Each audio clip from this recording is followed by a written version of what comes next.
Fala, meus amigos do canal Semeando Palavras. Quero trazer para vocês aí uma novidade legal. A gente voltou, essa é a novidade. A novidade que não é mais e agora é de novo. Voltamos e vamos voltar a gravar vídeos, trazer umas palavras que a gente pensa e que a gente pode meditar juntos sobre a palavra de Deus e sobre a nossa vida com Deus e nossa vida no modo geral, de como a gente deve viver e como a gente gostaria de viver e como Deus nos ajuda e nos pede para viver, para sermos melhores diante dele, diante da humanidade, derramando o amor que ele nos deu para dar para o nosso próximo. Então, olha só, quero falar hoje um assunto, uma palavra, vamos pensar sobre uma palavra. A palavra é prioridade. Bota aquele emoji assim, Reinaldo, ó. Então, é isso aí, botou aquela carinha redonda em mim, né? Então é o seguinte, olha só. Prioridade. A palavra de Deus fala várias coisas sobre o que é prioridade. Mas eu vou parafrasear, ou aliás, lembrar um amigão do peito, que é o pastor Eric Ries, que está lá nos Estados Unidos. Pastor, um abração. Ele falava sempre assim, que a coisa principal é a coisa principal. A coisa principal é a coisa principal. Ó, prioridade é prioridade. Parece que eu estou falando assim, uma coisa boba, mas, cara, totalmente verdade. Muitas vezes nós não deixamos que a coisa principal seja a coisa principal. Vou falar um texto bem conhecido, depois vou falar sobre outro, mas Mateus 6,33 diz assim, buscai primeiro o reino de Deus e a sua justiça, e as demais coisas vos serão acrescentadas. Deus nos dá um recado sobre a prioridade. Ele nos dá outro, lá em Apocalipse, falando das igrejas, a gente vê um texto que ele fala, tenho contra ti, porém, que deixaste o primeiro amor. Aquele amor daquela prioridade, daquela que você dá tudo por ele. Volte ao primeiro amor. Tem muito mais outras coisas que falam sobre a prioridade e eu vou lembrar um específico e que eu quero refletir sobre ele hoje. Tá lá, eu vou parar aqui que eu vou ler, pra gente ler junto.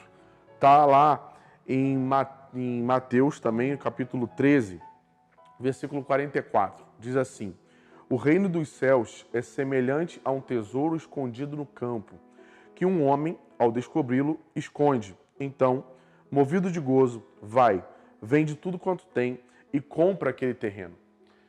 O reino de Deus é semelhante a alguma coisa maravilhosa. Ele compara o texto, Jesus compara o reino de Deus como outras coisas, mas vou falar sobre esse exclusivo. Ele compara alguma coisa extraordinária que foi encontrada e que aí, por causa daquele encontro com aquilo, num campo, de alguém que estava procurando alguma coisa, vende tudo quanto tem para comprar aquele campo.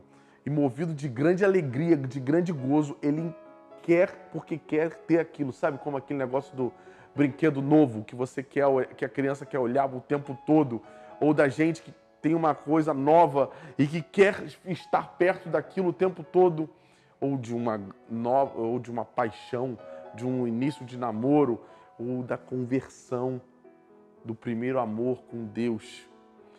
A prioridade é voltar a isso, é voltar ao início. O reino de Deus, que é semelhante então a isso, que foi achado, encontrado e é maravilhoso, Deus nos desafia a tê-lo como prioridade, como aquilo que nada mais importa, mas aquilo que desejamos e que precisamos ter é o reino de Deus. Eu vou falar o reino de Deus, aí vou abrir um parênteses. Jonathan, um desafio para você, para os próximos. Ou para o Rui, também serve. Fala sobre o reino de Deus. Eu gosto desse assunto. Fecha parênteses. Então, olha só. O reino de Deus, que a gente vai falar aqui um pouquinho, é do reinar de Deus. O reino de Deus dentro do nosso coração. O reinar de Deus, de deixar Deus ser o rei da sua vida, primeiro estando ele em primeiro lugar no seu coração. O rei, o centro do seu coração, o centro da sua vida. O pedido de Deus, o desafio de Deus para nossas vidas é torná-lo prioridade. Prioridade de uma forma tal que nós queremos tanto Ele, que nós não queremos pecar, porque Ele é prioridade. nós queremos tanto viver o reinar de Deus na nossa vida que podemos e conseguimos tomar decisões sábias, porque Ele é o rei das nossas decisões. Sabe, decisões do tipo colocar, às vezes, não saber administrar o nosso tempo de trabalho com o nosso tempo com a nossa família. Pô, parece uma coisa boba. Sabe por quê? Porque a gente trabalha para sustentar a nossa família e perde tanto. O ensinamento é simples, ele perde o sentido quando a gente passa a viver primeiro para o trabalho e depois para a família. Ou então, para o serviço a Deus, para a casa de Deus, para Deus, deixar com que todas as outras coisas engulam o tempo de Deus. Não é deixar Deus ser prioridade. Não colocar Deus como prioridade. É colocar Ele em primeiro lugar de uma forma que Ele tome conta das nossas decisões. Ele seja o nosso rei.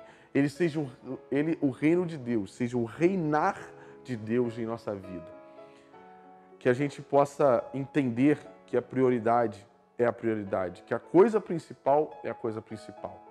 O desafio não está simplesmente em saber que a principal é a principal, mas executá-lo como principal. A palavra é prioridade. Deixe Deus reinar primeiro no seu coração. Beijo. Deus abençoe, querido.